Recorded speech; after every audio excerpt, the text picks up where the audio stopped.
Friends, मैं संगीता। बहुत बहुत स्वागत है आप सभी का मेरी किचन में।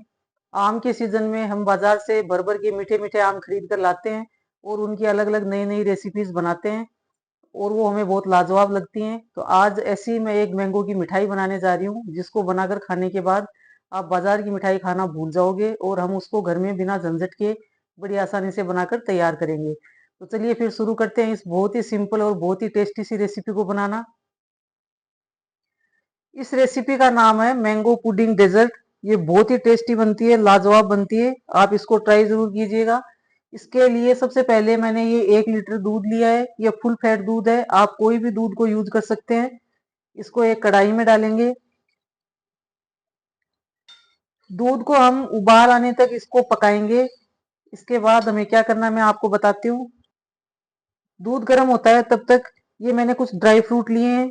काजू हैं, बादाम हैं और ये मखाने हैं। इन सारी चीजों को हम एक जार में डालेंगे और इनको पीसकर इनका एक फाइन पाउडर बना लेंगे। ड्राई फ्रूट आपके घर में जो भी उपलब्ध हो या फिर आपको जो भी पसंद हो, आप वो ड्राई फ्रूट लेकर उनका पाउडर बना सकते हो। ड्राई फ्रूट को हमने पीसकर इनका फाइन पाउडर बना लिया है। इधर दूध में भी हमारे उबाल आ चुका है। अब हम इसमें डालेंगे, ये 1 कटोरी मैं चीनी डाल रही हूँ। आप चाहें तो मिश्री का पाउडर भी बनाकर भी डाल सकते हैं। इसे भी हम मिक्स कर देंगे। अब इसके अंदर मैं ये ½ कटोरी के करीब मिल्क पाउडर डाल रही हूँ। इससे हमारे डेजर्ट में बहुत ही अच्छा टेस्ट आएगा। आपके पास हो तो डालें, नहीं हो तो आप ड्राई फ्रूट्स का जो पाउडर है इसमें आप इसकी क्वांटिटी बढ़ा दें, थोड़े ड्राई फ्रूट और पीस लें, उससे भी बहुत अच्छा टेस्ट आएगा और हमारा दूध गाढ़ा भी हो जाएगा। इसे हम मिक्स कर देंगे। मिल्क पाउडर हमारा अच्छे से मिक्स हो गया है। ये जो साइड में मलाई चिपक जाती है, इसको आप चम्मच की सहायता से स्क्रैच करके दूध में मिक्स करते रहें। इससे हमारी रबड़ी बहुत ही अच्छी लच्छेदार बनकर तैयार होगी, मलाईदार बनकर तैयार होगी। अब मैं इसमें ये ड्राई फ्रूट का जो हमने मिक्सर बना के तैयार किया था, ये थोड़ा थोड़ा डाल के इसको भी मैं मिक्स कर रही हूँ इसके साथ। इसी तरह से मैंने सारा ड्राई फ्रूट इसके अंदर ऐड कर दिया है और इसे मिक्स कर देंगे। बहुत ही अच्छा टेस्ट आता है इससे, बहुत ही रिच हमारी रबड़ी बनकर तैयार होगी। मैं ये वैसे पाउडर बना के रखती हूँ, इसको खीर बनाने में, आइसक्रीम बनाने में, कुल्फी बनाने में यूज करती रहती हूँ। तो आप भी अगर इसको स्टोर करना चाहो तो सारे ड्राई फ्रूट पीस कर, उसमें चीनी मिक्स नहीं करनी है, अकेले ड्राई फ्रूट का पाउडर बना के आप फ्रीज में स्टोर करके रख सकते हैं। जब भी आप ऐसी चीज बनाएं तो उसको तुरंत यूज कर सकते हैं। अब मैं इसमें फ्लेवर के लिए कुछ केसर के धागे ऐड कर रही हूँ। इससे हमारी रबड़ी में बहुत ही अच्छा टेस्ट और कलर आएगा और बहुत ही अच्छी खुशबू भी आती है इससे। आपके पास हो तो डालें, नहीं हो तो स्किप भी कर सकते हैं। ये इलायची का पाउडर भी मैं ऐड कर रही हूँ। आप इलायची का पाउडर जरूर से ऐड कर दें, इससे बहुत अच्छा टेस्ट आता है। हमारी रबड़ी बनकर बिल्कुल तैयार है। अब हमें इससे ज्यादा इसको गाढ़ा नहीं करना है। ड्राई फ्रूट मिक्सर मिलाने के बाद 3 से 4 मिनट हो गए हैं इसे पकाते हुए। टोटल ये 7 से 8 मिनट में पक जाती है। बस इसको ज्यादा गाढ़ा करेंगे तो ये फिर इसका टेस्ट अच्छा नहीं आएगा। हमें बस इतना ही गाढ़ा करना है। गैस को ऑफ कर देते हैं। अब हम इसे पंखे के नीचे रख देते हैं इसको ठंडा होने के लिए। इसको बिल्कुल ठंडा करना है, इसमें बिल्कुल भी गर्माहट नहीं होनी चाहिए। अब ठंडा कर लेते हैं इसको। आम के इस डेजर्ट को बनाने के लिए मैंने ये 2 आम लिए हैं, जिनको मैंने 1 घंटे पहले पानी में डिप कर दिया था। पानी में डिप करके रखने से इनकी गर्मी निकल जाती है और हमारा डेजर्ट बहुत ही टेस्टी बनकर तैयार होगा। इनको अच्छे से धो के डिप किया था मैंने। अब इनको हम छील लेंगे। इस तरह से इसको, इसकी स्किन उतारते हुए हमें पूरे आम को छील लेना है। आम अपनी पसंद का कोई भी ले सकते हैं, चाहे फिर वो चौसा हो, दशहरी हो या फिर लंगड़ा हो, या जो भी आम आपकी तरफ आपके मार्केट में मिलता हो और आपको पसंद हो, कोई भी आम आप ले सकते हैं। इस तरह से इसको छील लेंगे। इस तरह से आम में कट लगाते हुए हमें इसके छोटे छोटे पीसेस काटकर अलग एक कटोरी में रख लेने हैं। इस तरह से ये देखिए, बिल्कुल बारीक बारीक हमें इसके टुकड़े करने हैं। इसी तरह से आम के छोटे छोटे पीसेस हमने कर लिए हैं, इसको एक तरफ रख देते हैं। अब दूसरा आम हम लेंगे, इसको भी छील लेंगे। अब इस दूसरे आम का पल्प हमें निकालना है, तो इसको हम रफली काट कर एक कटोरी में डाल लेंगे इस तरह से। अब इस आम के पल्प को हम एक मिक्सर जार में डालेंगे। ये वही मिक्सर जार है जिसमें मैंने ड्राई फ्रूट पीसे थे। इसमें इसको डाल के हम इसका फाइन पेस्ट बनाकर तैयार करेंगे। अगर आपका आम फीका हो तो आप उसमें थोड़ी चीनी भी डाल सकते हैं। आम के पल्प को मैंने अच्छे से पीस लिया है। सॉरी, मैं आपको बताना भूल गई थी कि इसको पीसते समय इसमें पानी का यूज बिल्कुल भी नहीं करना है। हमें बिल्कुल अकेले आम को ही पीसना है। आम अगर फीका हो या फिर खट्टा हो तो चीनी ऐड कर सकते हैं, लेकिन पानी बिल्कुल भी ऐड नहीं करना है। अब इसको एक बाउल में निकाल लेते हैं। जब तक हमारी रबड़ी ठंडी हो रही है तब तक आगे की तैयारी कर लेते हैं। ये मैंने कुछ ब्रेड के पीसेस लिए हैं, इनके हम किनारे कट करके अलग कर लेंगे इस तरह से।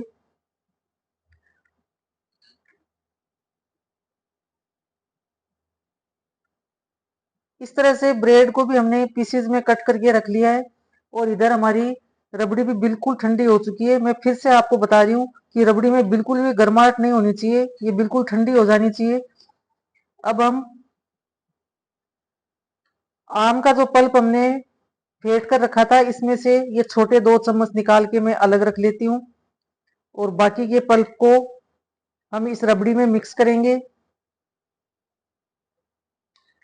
इस तरह से। इस तरह से हमें इस रबड़ी के साथ आम के पल्प को मिक्स कर लेना है बिल्कुल अच्छे से। इसमें गुठलियां नहीं होनी चाहिए।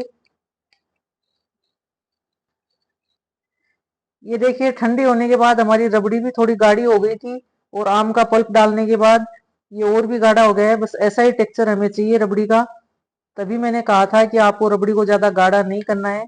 इस हिसाब से इस टेक्सचर में हमें इसको बनाकर तैयार करना है।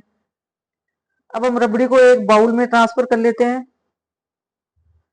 अब मैंने ये एक स्क्वायर शेप का बाउल लिया है। आपके पास जो भी बर्तन अवेलेबल हो आप उसका यूज कर सकते हैं। इधर हमारी ब्रेड की कटिंग भी हो गई है, रबड़ी भी बनकर तैयार है।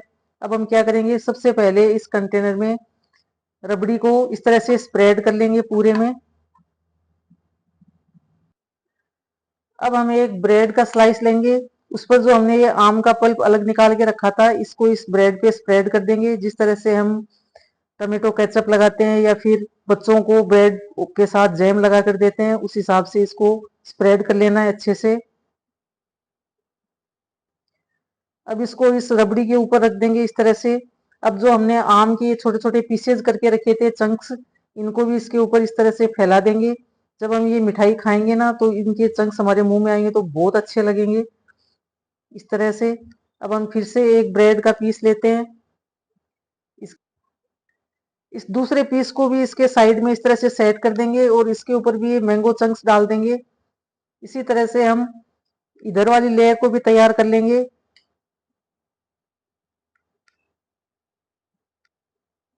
इस तरह से। इस पर भी थोड़े चंक्स डाल देंगे। अब हम ये इधर एक कोना खाली रह गया है, इसमें भी मैं एक ब्रेड का पीस सेट कर रही हूँ। इसी तरह से एक लेयर हमारी सेट हो गई है। अब हम फिर से एक ब्रेड उठाएंगे। इस पर भी मैंने मैंगो पल्प पहले थोड़ा सा लगा दिया था, बाकी का मैं अभी लगा देती हूँ।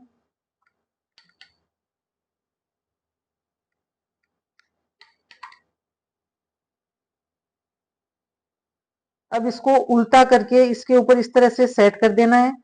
इसी तरह से हमें इन पर भी करना है। इसको भी इस तरह से सेट कर देते हैं। इस पे भी मैं लगा रही हूँ थोड़ा सा मैंगो पल्प। इसको भी इस पर उल्टा करके लगा देते हैं। इस तरह से हमारी 2 लेयर बनकर तैयार है। अब हम इसके ऊपर ये जो हमने रबड़ी बना के तैयार की थी इसको स्प्रेड करेंगे। चारों तरफ से इसको स्प्रेड कर देना है इसके ऊपर, किनारों की तरफ भी। कहीं भी इसमें खाली जगह नहीं रहनी चाहिए इस तरह से। अब इसी तरह से इसके ऊपर हम दूसरी लेयर तैयार कर लेंगे, जिस तरह से हमने पहली लेयर तैयार की थी। ये मिठाई हमारी इतनी टेस्टी बनकर तैयार होती है ना कि आप जब भी आम का सीजन आएगा आप सबसे पहले इसे ही बनाना पसंद करोगे। तो आप मेरे कहने से एक बार इस रेसिपी को जरूर से ट्राई करना। आप मुझे जरूर से याद करोगे अगर आपने एक बार ये रेसिपी बना ली तो। ये मैंने तीसरी लेयर इसमें लगा के रख दी है। इस पे भी मैं रबड़ी को स्प्रेड कर रही हूँ इस तरह से। अच्छे से इसको पूरी हमारी इस बाउल में फैला देना है अच्छे से। पूरी ब्रेड पे ही आ जाना चाहिए इस तरह से। अब इस पर ब्रेड की एक लेयर और लगाएंगे हम अच्छे से। लास्ट लेयर हमने लगा दी है। अब इस पर फिर से रबड़ी स्प्रेड करेंगे। मैंगो का, रबड़ी का बड़ा अच्छा टेस्ट आता है इस मिठाई में, और बहुत ही आसान है इसको बनाना। आप इसको 2 या 3 दिन तक इसको फ्रिज में स्टोर करके और आप इसको खा सकते हो, बच्चों को खिला सकते हो। अचानक मेहमान आ जाएं तो उनके लिए आप ये डेजर्ट सर्व कर सकते हो। हमारा मैंगो डेजर्ट बनकर तैयार है। अब इसको गार्निश कर लेते हैं। गार्निश करने से हमारी रेसिपी और भी सुंदर दिखेगी। इस तरह से मैंगो के चंक्स मैंने डाल दिए, इससे बहुत अच्छी दिखेगी। ये कुछ रोज पेटल्स को भी मैं यूज कर रही हूँ, इससे हमारी रेसिपी और भी सुंदर दिखेगी। रेसिपी को जब हम सजाकर खाते हैं ना, तो किसी भी चीज को हम पहले आंखों से खाते हैं, फिर मुंह से खाते हैं, तो ये देखने में जितनी सुंदर लगेगी, बच्चों को उतना ही अट्रैक्ट करेगी और वो इसे बड़े चाव से खाएंगे। ड्राई फ्रूट हमने अपनी रेसिपी में भर भर भर के डाले हैं। आप चाहें तो ऊपर ड्राई फ्रूट की कतरन से भी इसे गार्निश कर सकते हैं।